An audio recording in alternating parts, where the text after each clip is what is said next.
Hello, നമസ്കാരം. ജോസ് കാച്ചിപ്പള്ളി ഷോയിലേക്ക് സ്വാഗതം. സ്വപ്നവും യാഥാർത്ഥ്യവും തമ്മിലുള്ള വ്യത്യാസം എന്താണ്? സ്വപ്നം എന്ന് പറയുന്നത് അത് ഇല്ലാത്ത ഒരു കാര്യമാണ്. ഒരു സാങ്കല്പിക ലോകത്തിൽ അല്ലെങ്കിൽ മനസ്സിൽ മാത്രം അസ്തിത്വമുള്ള ഒരു കാര്യമാണ്. എന്നാൽ യാഥാർത്ഥ്യം എന്ന് പറയുന്നത് അത് ശരിക്കും ഉള്ള കാര്യമാണ്. അത് ശരിക്കും അസ്തിത്വമുള്ള ഒരു കാര്യമാണ്.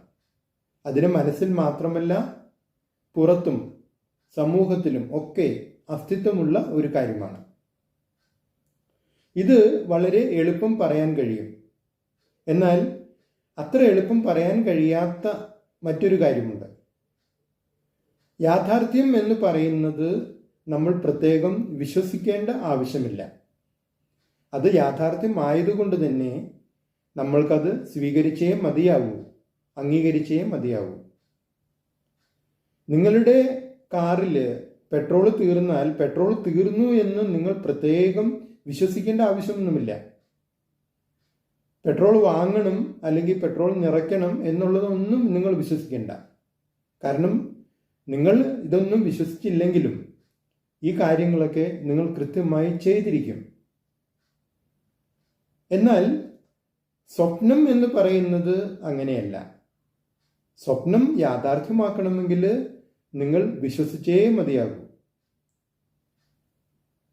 സ്വപ്നവും യാഥാർത്ഥ്യവും തമ്മിൽ ഒരു വൻ മതിലുണ്ട്. ഈ മതിൽ തകർക്കണമെങ്കിൽ അതിന് വിശ്വാസം വേണം. നിങ്ങളുടെ വിശ്വാസം എത്രത്തോളം ശക്തമാണ്, അതിനനുസരിച്ചാണ് മതില് എത്ര വേഗം തകർന്നു വീഴും എന്ന് പറയാൻ കഴിയുക. നിങ്ങളുടെ വിശ്വാസം അതിശക്തമാണെങ്കിൽ മതില് പെട്ടെന്ന് തകർന്നു വീഴും. നിങ്ങളുടെ വിശ്വാസം ദുർബലമാണെങ്കിൽ മതില് തകർന്നു വീഴാൻ സമയമെടുക്കും. നിങ്ങളുടെ അഭിപ്രായങ്ങളും നിർദ്ദേശങ്ങളും അറിയിക്കുക. നിങ്ങൾ ഈ ചാനൽ ഇഷ്ടപ്പെടുന്നുണ്ടെങ്കിൽ ലൈക്ക് ചെയ്യുക, സബ്സ്ക്രൈബ് ചെയ്യുക, എല്ലാവർക്കും ഷെയർ ചെയ്യുക.